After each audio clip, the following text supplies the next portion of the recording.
Free education మరియు scholarship తో చదవాలనుకుంటున్నారా? అయితే విదేశ్ కన్సల్ట్స్ ను సంప్రదించండి. కింగ్ కర్తవ్యం. సుప్రీంకోర్టు తీవ్ర వ్యాఖ్యలతో చంద్రబాబు అంతర్మదనం. ఈ వ్యవహారంలో బాబు చెప్పినవన్నీ పచ్చి అబద్ధాలేనని భావన బలంగా ప్రజల్లోకి.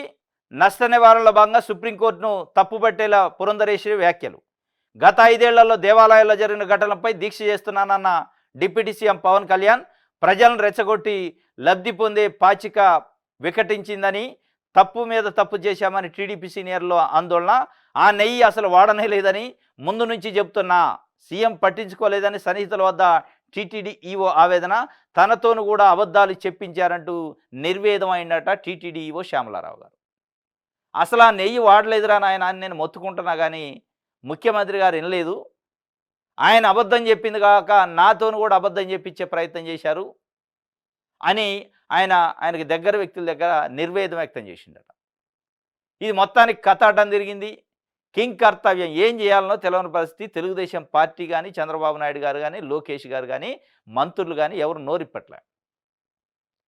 ఎప్పుడైతే సుప్రీంకోర్టు చివాట్లు పెట్టిందో 30వ తారీఖు రోజు, మళ్ళీ రేపు ఉంది సుప్రీంకోర్టులో, ఇక చివాట్లు పెట్టిన తర్వాత దాని గురించి పల్లెత్తు మాట మాట్లాడట్లా అటు తెలుగుదేశం పార్టీ కానీ, ప్రభుత్వం కానీ, ఇటు తెలుగుదేశం పార్టీని మోసే పత్రికలు కానీ ఒక్క మాట కూడా రాయట్లా, మాట్లాడట్లా టీవీలలో. ఎందుకంటే బండారం బయటపడది అనేది ఇలా ప్రజలు మాట్లాడుకుంటున్నారు. అసలు లేని కల్తీని, లేని అపచారాన్ని, జరగని అపచారాన్ని ప్రచారం చేసి ఒక రకంగా హిందూ విశ్వాసాలపైన దాడి చేసిండా చంద్రబాబు నాయుడు గారు ఆయన రాజకీయం కోసం అనేది ఇలా హిందువులు మాట్లాడుకుంటున్నారు. ఇందులో మొత్తం ఎపిసోడ్లో ఒక ట్విస్ట్ ఏంటంటే, సుప్రీంకోర్టు మొట్టికాయలేసింది, తలంటింది చంద్రబాబు నాయుడు గారిని డైరెక్ట్గా అన్నది ముఖ్యమంత్రి అట్లా చేస్తారు ప్రచారం అని చెప్పి. దాని తర్వాత ఆయన మాట్లాడలేదు, వాళ్ళ పార్టీ మాట్లాడలేదు. కానీ బీజేపీ, జనసేన నుంచి మాట్లాడుతున్నాయి. మరిది మౌనంగా ఉంటే వదిన స్పందించింది నిన్న. పురంధరేశ్వరి గారు ఏపీ బీజేపీ అధ్యక్షురాలు, ఎంపీ. ఆమె ఏమంటది, సుప్రీంకోర్టు జడ్జీలు ఎట్లా అంటారు మా ముఖ్యమంత్రిని, చంద్రబాబు నాయుడు గారిని, మా మరిదిని అంటుంది ఆమె.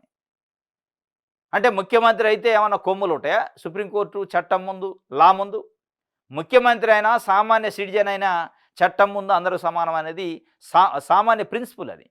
మరి ఒక ఎంపీగా ఉండి, మీరు ఒక రాష్ట్ర పార్టీకి అధ్యక్షురాలుగా ఉండి, సుప్రీంకోర్టు జడ్జిమెంట్కి, సుప్రీంకోర్టు ఆర్డర్స్కి పరిపరి విధాలుగా మీకు నచ్చిన పద్ధతిలో దాన్ని ఆపాదించే ప్రయత్నం చేయటం అది చట్టవిరుద్ధం కాదా? అసలు మొట్టికాయలు ఎంచుకున్న చంద్రబాబు నాయుడు గారు మాట్లాడలేదు, కానీ మీరెందుకు మాట్లాడుతున్నారు అనేది ఇలా ప్రజలు, హిందువులు మాట్లాడుకుంటున్నారు. అది ఒక ఫేక్ న్యూస్ని పట్టుకొని ముఖ్యమంత్రి గారు ఎట్లా ప్రచారం చేస్తారో, స్ప్రెడ్ చేస్తారని సుప్రీంకోర్టు క్లాస్ బీగితే ఇంకా దానిపైన మీరు విచారం వ్యక్తం చేయాలి. ముఖ్యమంత్రి గారు ఇట్లా మాట్లాడకుండా ఉండాల్సింది, హిందువుల మనోభావాలని ఇట్లా ఫేక్ న్యూస్తోని కలుషితం చేయకుండా ఉండాల్సింది అని మీరు అంటే మీ గౌరవం పెరిగేది ఒక రాష్ట్ర పార్టీ అధ్యక్షురాలుగా, అది బీజేపీ పార్టీ అధ్యక్షురాలు. ఇదైతే జనసేన పార్టీ అధ్యక్షుడు నేను నేషనల్ మీడియా అడిగింది, ఏ పద్ధతిలో మీరు తిరుమలకు పోతున్నారు, అసలు సంప్రోక్షణ ఏంది, ఇదంతా ఏంది సార్, అసలు ఏం లేదు కదా, అది ఫేక్ న్యూస్ అట, సుప్రీంకోర్టు క్లాస్ పీకిందంటే లేదు చంద్రబాబు నాయుడు గారు అంతా స్టడీ చేసిన తర్వాతనే మాట్లాడిందంటే, మరి చంద్రబాబు నాయుడు గారు స్టడీ చేసిన తర్వాతనే మాట్లాడింది అనేది సుప్రీంకోర్టు తెలియదా? అక్కడ ఉన్న జడ్జి గారికి తెలియదా? తెలవక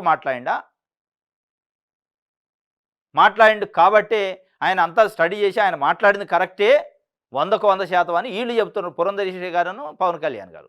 చంద్రబాబు నాయుడు గారు చెప్పట్లే, నేను మాట్లాడింది సుప్రీంకోర్టు తప్పుపట్టినట్టు ఏం లేదు, నేను 100కు 100% తప్పు చేయలేదు, తప్పు మాట్లాడలేదు, ఫేక్ న్యూస్ కాదు అది, దానికి కట్టుబడి ఉన్న సుప్రీంకోర్టులో నేను అవసరమైతే మాట్లాడుకుంటా, నేను వచ్చి చెప్తా ఏంది అనేది అని అన్న కనీసం చెప్పట్లే ఆయన. ఎందుకంటే ఆయనకు తెలుసు, తేలుగుట్టిన దొంగ లెక్క ఆయన సఫిడి చేయకుండా ఉండగానే వీళ్ళు స్పందిస్తుంది. ఇంకొక అడుగేసి పవన్ కళ్యాణ్ గారు, నేను తిరుమలకి వెళ్ళే ముందు ఒక లడ్డూ కోసమే కాదు, నేను యూటర్న్ తీసుకున్నాను వెంటనే, మొన్నదాకానే లడ్డూ సంప్రోక్షణ ఇది అన్నాడు, ఒక లడ్డూ కోసం కాదు, 2019 నుంచి 24 మధ్యలో జరిగిన తిరుపతిలో జరిగిన అపచారాలపైన ఆయన దీక్ష చేస్తున్నాడు.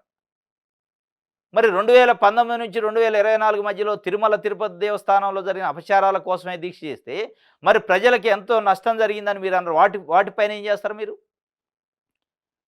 ముఖ్యమంత్రి జగన్మోహన్ రెడ్డి గారు ఉన్నప్పుడు ప్రజలకి అనేక నష్టాలు జరిగినాయి, విధ్వంసం జరిగిందని మీరు పదే పదే తెలుగుదేశం పార్టీ మీరు చెప్పారు. దానిపైన మరి దీక్ష చేస్తారా? మరి ఈ దీక్షలు చేసుకుంటూ పోవడమైనా మీకు ఇచ్చిన అధికారాన్ని ఉపయోగించి ప్రజలకు ఏమైనా న్యాయం చేస్తారా? పరిపాలన చేస్తారా? సంక్షేమం చేస్తారా?